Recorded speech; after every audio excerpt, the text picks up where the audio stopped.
Jason Baffrey. We are live, sir. Oh, I was trying to get my music going. Hey, everybody. Welcome to Coach Talk TV, where we believe that coaching and coaches are an essential part of human development. You'll learn how having a guide in your own personal development can change your life, improve your relationships, and enhance your work experience. I'm Jason Baffrey. This is Rhonda Boyle. You are watching Coach Talk TV, where we have coaching conversations that matter. That's it, Jason Baffrey. We do. And where we have hashtag first world problems, techie, blah, blah. What an interesting world we live in today, Jason. Yeah. It's the delay is severe on me today, isn't it? Wow. Well, we have had a lot of fun, I'll tell you, for these last 2 weeks here on Coach Talk TV. And you can find all of the replays back there over on www.coachtalk.tv. And yes, and you can find us on YouTube. Our YouTube channel is youtube.com/c/Coach Talk TV. Also, if you're interested to listen to the audio only, if you're out for a run or a walk, or you're taking a long drive to work or a road trip and you'd like to have us along for the ride, you can find us on all of your favorite podcasting outlets, including Anchor.fm. You can also find us on iTunes and Google Podcasts and Spotify and a whole lot more. Look at us. We seem a little important, don't we? Well, in our own minds. Are you hearing an echo? I don't know. I'm not hearing it, but I can imagine that it's there. All right. I just muted you out to see if it's better, and it's me. So you go right ahead. Ask the question or chit chat. Well, I came in late. I've had some technical issues this morning, unfortunately, and I came smoking in hot, just like a NASCAR in a pit stop and screeching the tires. And here we are. So I know it's been a great week, really 2 weeks of the Discover Coaching series. And we've had some incredible coaches on. We've talked about corporate world. We've talked about family. We've talked about moms. We've talked about college students going or high school students getting ready to transition into college. And everything is upended this particular year, as everyone knows. And so everything's a little bit different, but some of the things are still the same. And there's still a lot of transitional moments in our lives. And then if you're not used to typical transitional moments, we certainly have a lot more right now. But the one thing that's important is with a coach, no matter what aspect of your life it is, really, there is a coach that can probably help you along the way, and they have tools and skills. And I think we found that really there's something for everyone and all of their needs. And it's been really interesting to find out about the family coaching and the parenting coaching, and we're going to get a little more into that today, and I'm very excited about that. Me too. We're getting ready to introduce you to Kim Minch. She works with parents of kids between the ages of 14 and 24, around that age range, which is pretty diverse. So we'll get into that conversation in a minute. And, Jason, one of the things that has been really important for us to present in this Discover Coaching series has been the variety of ways that coaching is found in the industry, in the community, and the ways that the different ways, like you said, with working with moms, working with families. And I really think this family coaching is getting ready to blow up big because of the experience that we've had over the last 3 months. I think that parents are aware suddenly that it's imperative that they work on, their relationships with their kids. And some of us have struggles with our kids. And so being able to have someone to work with on those things who is invested in our success as a family is really important and powerful. So I'm excited. Yeah, it is. And, I think there's, as sad as it sounds, there's probably a lot of people that have spent more time with their kids in the last 6 months than they may have done previously, just because of school and everything. They would go off to the kids would go off to school, and the parents would go to work, and then they maybe come home, hopefully have dinner together and spend some time together at that point. But there's probably a lot of parents that this is the most time they've spent with their children in a long time. And so you start finding out some little idiosyncrasies about your kids and about yourself, and how you respond to your children and how your children respond to you. And that can create some frustrations. In a lot of ways, it's really, really good that families have had this time to spend together. And I think it's good that you do find some of these frustrations, and then figuring out a way to navigate through those and help enhance your family experience overall, I think is one of the positive things that's going to come out of everything that's happened over the last few months. Yes, I absolutely agree with you. And so many of the coaches that work with families and parents, they're well trained in that specific niche. And so let's talk to Kim Minch, because that's exactly what we're going to talk about today. She is a married mama to 5 who range in age from 15 to 32. I'm going to say that she's an expert in her field. She's also a Jai Institute for Parenting certified coach, and she's the founder of Real Life Parent Guide. Kim specializes in empowering parents of teens and young adults to create happier, healthier relationships. And she is a writer, speaker, and guide who is helping parents shift their paradigm to where they are parenting with their children rather than over them. Kim Minch, come on up and say hey to the people. Hello. Thank you for having me, Rhonda. And Jason, it's great to see you again. It's nice to see you as well. We actually went through the Incredible Parent course together a while back, and that was a great experience. So it is nice to see you again, and it's great to hear that you're doing so well with everything. My passion is parents. This is it. And because parents are their kids' first teachers. And so that whatever you do to build that relationship is going to powerfully impact the kids. Absolutely. Family is foundation, and the parents are the key. I love that. Family is foundation. You bet.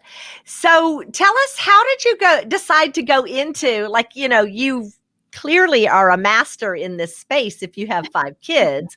However, I'd love to hear the story about how you wound up coaching and guiding parents through this really critical transitional time period in their lives.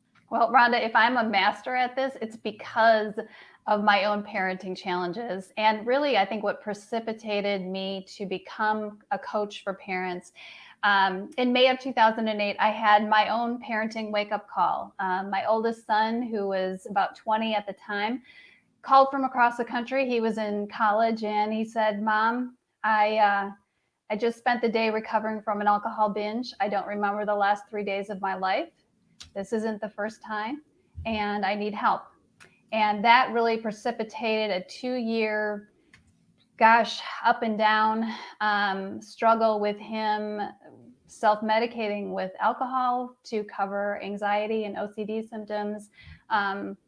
And really, it really precipitated me looking at how I had contributed to the situation that he was in.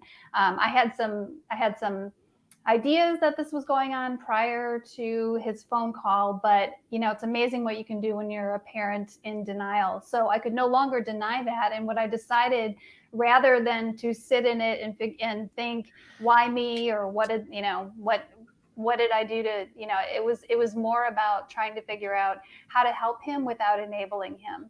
So I am blessed to say that at this point, he is 10 years sober. It was a couple of years of real challenge, but it really, really, again, precipitated my looking at the way I had been parented and the way my parents had responded to me at certain times in my life, and then the way I wanted to improve on that and what would have worked better for me, what would have helped me in the situation. And that's now the way I have continued to educate myself and parent all of my kids at this point. Wow. Thank you so much for your transparency, because I know that this is a difficult thing to talk about. And I think that a lot of parents have been in your place, where something has happened to one of their kids and they don't feel like they can talk about it. They don't know what to do. Where do they turn? So It was thank you. a lot of educating myself again. And I also think that in general, parenting is always, just like everything else in the world, should evolve with our children as they go through different stages of their lives. It's just that we generally maybe educate ourselves about newborns and babies, and then we kind of like forget that there's a transition in parenting when our kids hit school age, and then when they hit teenage years, and then there's a transition again in terms of how you parent a young adult child. So it's as if we've forgotten that we need to educate ourselves along the way and work with someone else at times when we're having tense situations with our kids, which is bound to happen. Absolutely. So, Kim, you talked a little bit about realizing some things that you needed to change in your parenting, things that you had picked up from your parents and everything. So what signs should we look for as parents to help us know if we're creating a problem or being part of an existing problem? Well, I think the behavior that you're seeing in your child and the connection that you're having with your child is a huge indicator. The question becomes, what's normal teen behavior and striving for their own independence, because that's a natural part of growing up, and what is like stuff that should be red flags. And I think if you're getting a lot of a child who is isolating themselves, who doesn't want to participate in family activities, who talks back, certainly, or is disrespectful, that's a huge indication that there's something going on. And sometimes parents will take that and they'll become super offended, take it very personally, as you naturally think you could.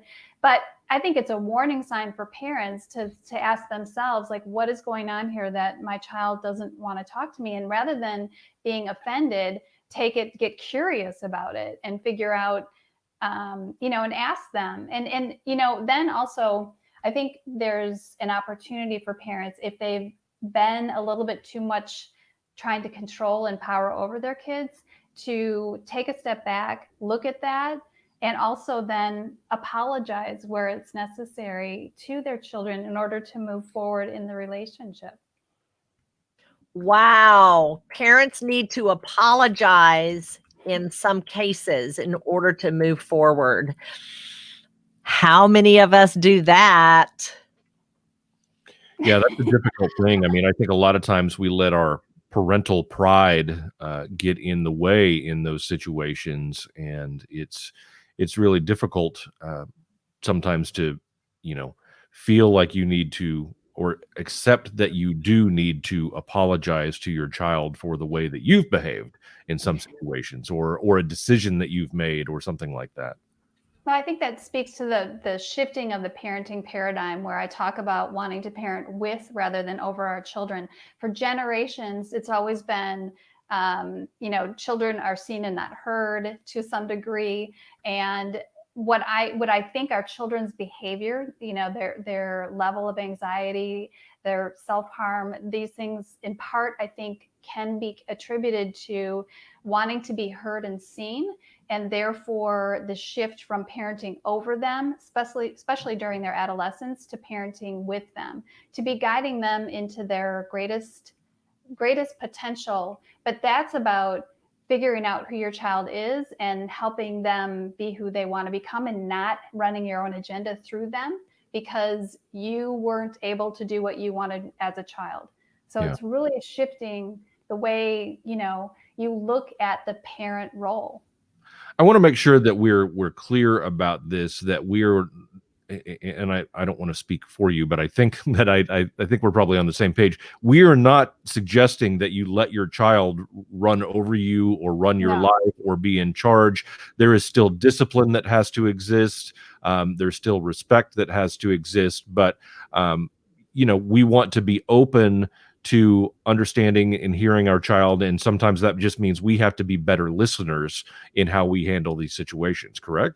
Absolutely. Yes, by no means am I saying, oh, let the kid just run the show, because that is hugely, as you know, detrimental as well, right? Right. It's about seeing, being heard, and working to understand, but that doesn't mean agreeing with or succumbing to. I think as our kids go through their teen and young adult years, we need to give them as many choices as we can in their lives, but also have, and I work with parents on this, values, knowing your values as a family, and then putting boundaries in place. But I like to only have 2 or 3, boundaries that we have, so that it doesn't feel like this kid has 100 rules, right? The older our kids get, the more pushback we're going to have with having too many rules. So it's really important as parents to be clear with ourselves on what's important, on what we value, so that those relationships in our house reflect that. Well, and so the kids understand the clear expectations, because I think that's where parenting gets kind of fuzzy in this time period. Right. And we don't want to, we do not, I'm not meaning that we want to create a friendship with our kids. I think we should get along and be playful as parents. I think our kids appreciate that. If we're all business and only telling them what to do, I don't think they, that nobody wants that, right? So to be able to have that kind of camaraderie with our kids, with also them knowing that we're, in a way responsible for them, right? We're guiding them into their greatest selves. So there's a balance. We were talking, Rhonda and I were talking prior to this about the tightrope walk of parenting, and how, you're giving a little to see how your child can, what kind of responsibility level they can take, and then adjusting accordingly if that doesn't go well, or if they're not ready for that decision or that choice or that responsibility in their life. Yeah. Mm-hmm. Do you feel like sometimes parents feel guilty for their children's decisions, or what they're doing, especially if they're having issues, if they're struggling, like you said that your son was? I mean, did you take on guilt as a result of that? I think parents can, if they choose that. I don't think it's productive.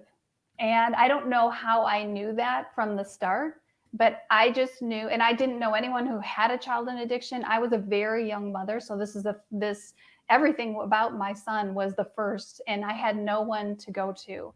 So I really think that while parents can feel guilty, it is not helpful. And I knew that at the time. I just knew, like, okay, I've got to help him figure this out. I can't do it for him. And believe me, the longer this went on and the ups and downs that we went through, I realized how little control I had.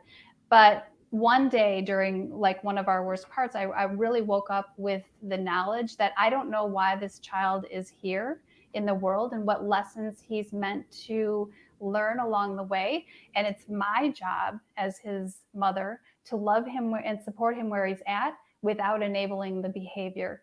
So this is what I work with parents on. Also getting very clear about what is my child capable of, because all kids come into the world with a different maturity level and different temperament level.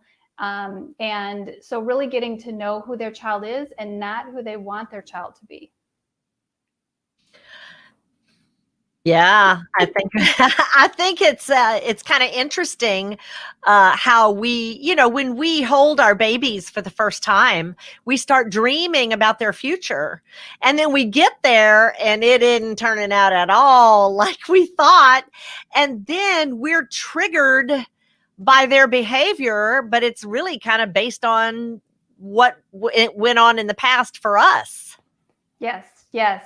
Especially during the teen years. Like, we remember so much of our teen years because, first of all, there's a lot that's going on in the brain during that time period, and all of our senses are heightened. So when our kids get to be teenagers and they start, or maybe they've done this before teen years, but especially during the teen years, they're reflecting to us some of those behaviors that maybe we had when we were teenagers. And there is nothing like that will, trigger a parent so much. So a lot of parents white knuckle it through their kids' adolescence. And I really think this is such a beautiful time in their lives when they're unfolding, that we need to, rather than want to power over them or assert a lot of control, that we get curious about who they are and help them discover their best selves rather than, wanting to shape them into what our expectations were.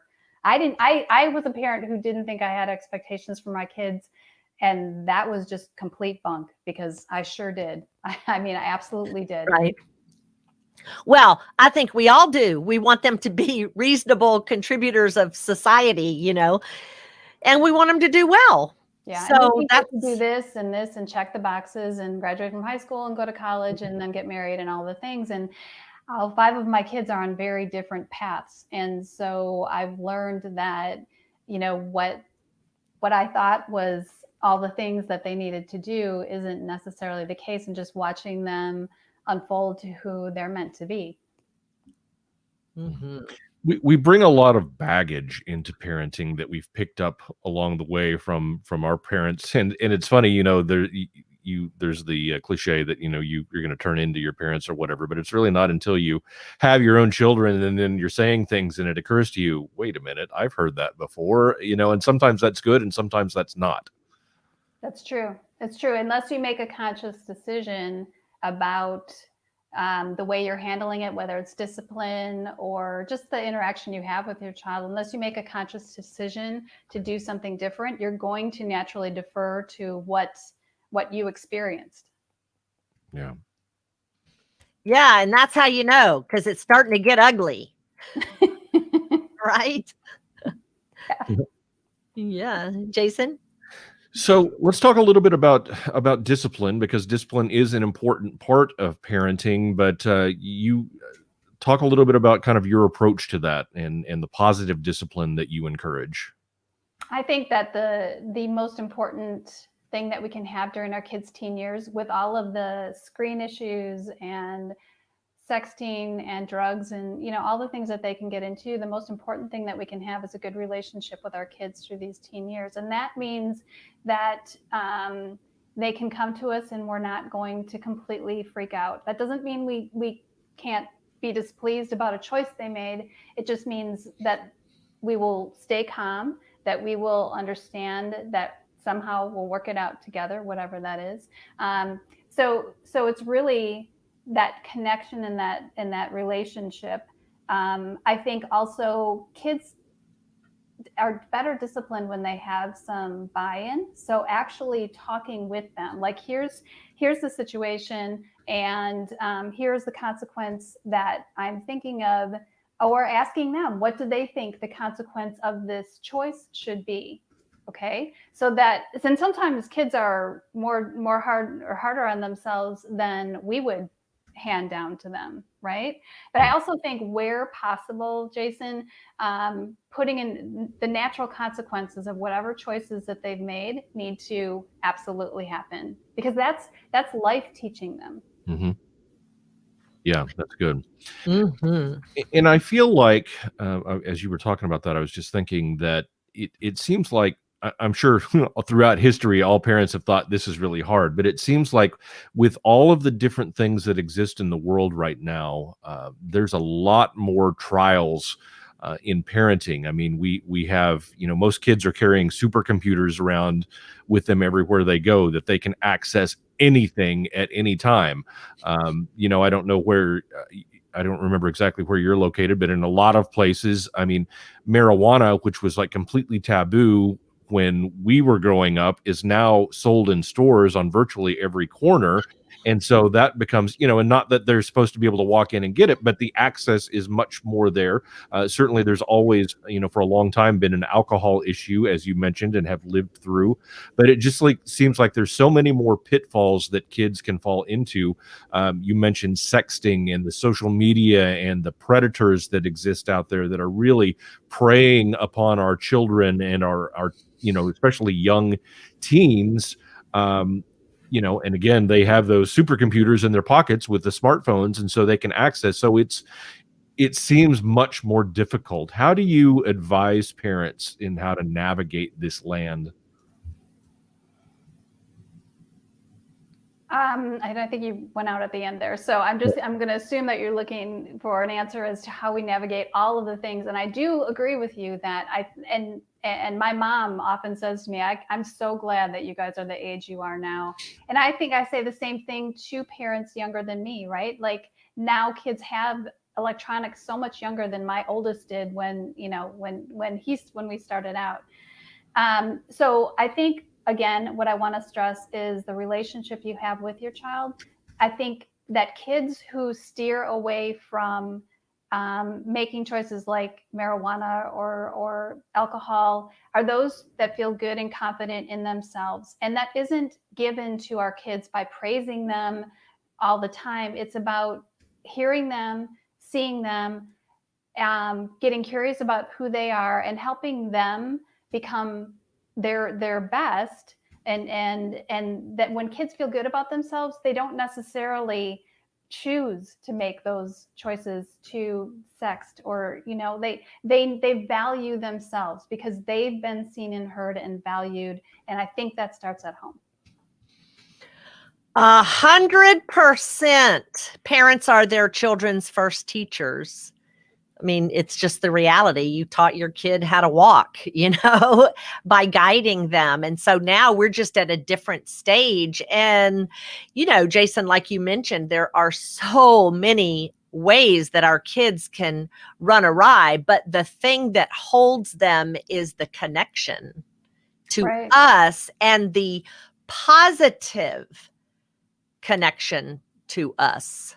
I really think there's a lack of confidence in parenting. I think that's one of the things that I run into most with the families that I'm working with is just like I don't know what to do, or they're always looking for the answer outside of themselves. Somebody else has the answer. And really part of my coaching is helping parents retune into their own intuition about the unique child in their life, and not always be looking to the neighbor or to their friend who's doing this, that. There's value in that. There's value in getting, in looking and in observing what other people are doing. But I think we've lost in so many ways that connection to ourselves.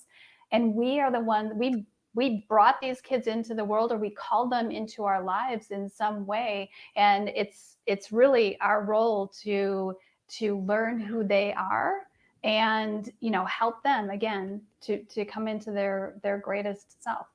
Mm-hmm. One of our guests has said it's about allowing them to fail and supporting them in their choices. Absolutely, I would say that for sure. Mm-hmm. Yeah, and I think it is. It's so true that there's so much noise. We are so busy. We're so tired because we're busy, because we're consumed with whatever it is, that we have lost that connection, that deep connection to ourselves. And this impacts our parenting for sure. Absolutely. Like I said, like you said, there's a lot of noise, and people are always thinking the answer for things is outside of them. And part of my coaching is, again, bring people back into themselves, so that they can reconnect, so that they have the ability to emotionally attune to their children. Because with all the busy and all, I mean, we're all less busy at this point, right, during this situation. However, the worry and the noise and the information is constantly coming in, and that can really, influence a parent's thinking and their level of fear. So helping parents become more confident in what they're doing is also another goal of mine as I coach. Mm-hmm. Yes, I can sure see that. And what an amazing time to be spreading this message, because I think that we've had such a disruption that everybody's awareness has kind of like, whoop, it's like we're looking around at things a little differently, and we're looking at our kids. And some of us have really struggled with our kids during this time. And we recognize that we got to do something quick, And so that's why I want to ask a real quick question, though, about your real life parenting guide, because you've actually created something to help parents to help them with that.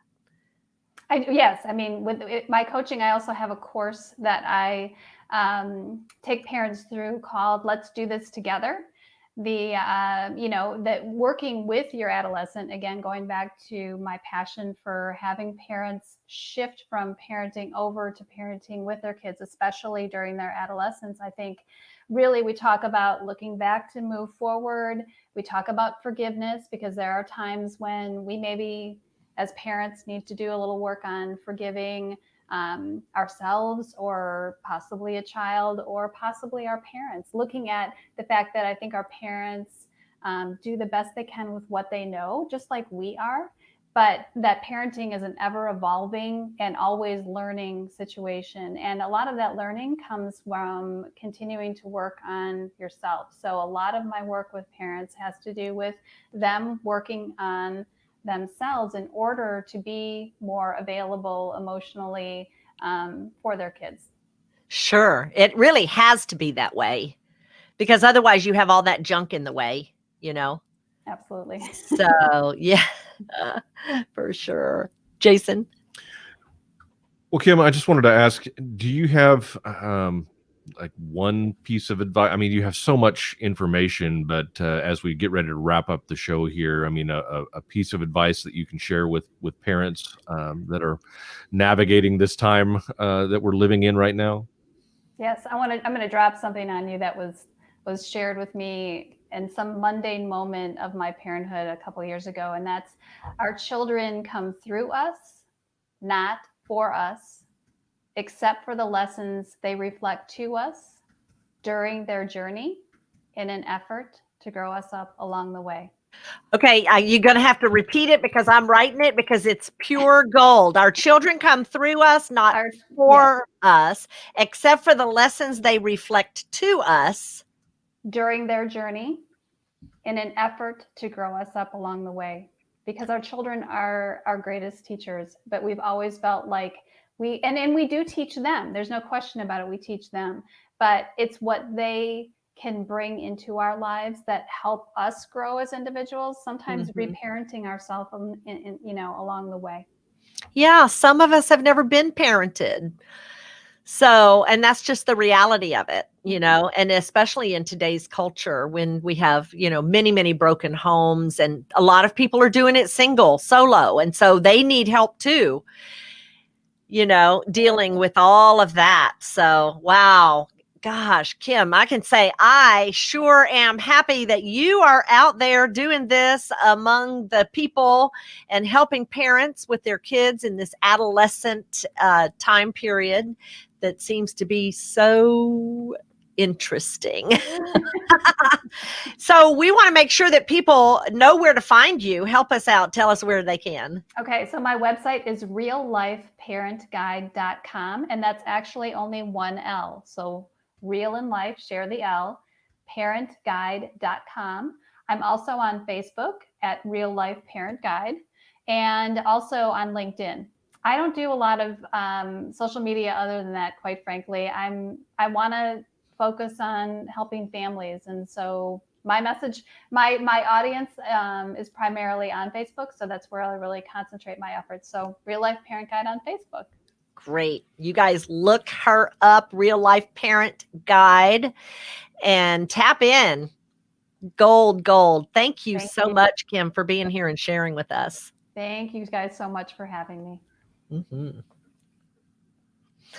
I have hope. I don't know about you, Jason, like, angels singing and all that. Yeah. Great stuff. I mean, it's a really great conversation. So much good information that Kim has to offer. And I think it really goes to show that, we all need coaching in different aspects of our lives. And a lot of people may not think about coming at it from the parental perspective. I mean, we think about coaches involved in sports and athletics, and we think about coaches in the corporate situations now, and then there, a life coach of some sort. But I mean, having a coach that can really kind of bear down on specific areas of your life, and especially now we're seeing more and more parenting coaching coaches come up, and we've talked to several this week, and I just think that it's really important, and I think that it really has the opportunity to help people and change the dynamic of parenting and the family in general for the better. You bet. And wow, do we need all the help we can get for sure. So I'm thrilled to see coaching moving way down into the younger ages. So Yeah. really great stuff. Wow, what an amazing Discover Coaching series we have had this summer. Fabulous guests with great content and a variety of coaching specialties. So be sure to tune in to coachtalk.tv. Just run right over there and on our Facebook page at Coach Talk TV. Yeah. You can also find us on YouTube. Our YouTube channel is youtube.com/C/Coach Talk TV. Also, don't miss the audio podcasts. You can find those at anchor.fm, also on iTunes, Google Podcasts, Spotify. If you've missed any of the previous 2 weeks, you can find all of the shows there. Everything is posted and up to date, believe it or not. And if you missed our previous Discover Coaching series, we encourage you to go back and check those out. We've had a lot of great information, a lot of different types of coaches, and there's something for everyone that you can learn. So we encourage you to look at those resources, connect with those coaches, and seek coaching in your own life. It can really be helpful, and we're excited to be able to bring all of these coaches to you and bring these different topics to you. And it's been a great couple of weeks here on the summer edition of the Discover Coaching series, Rhonda.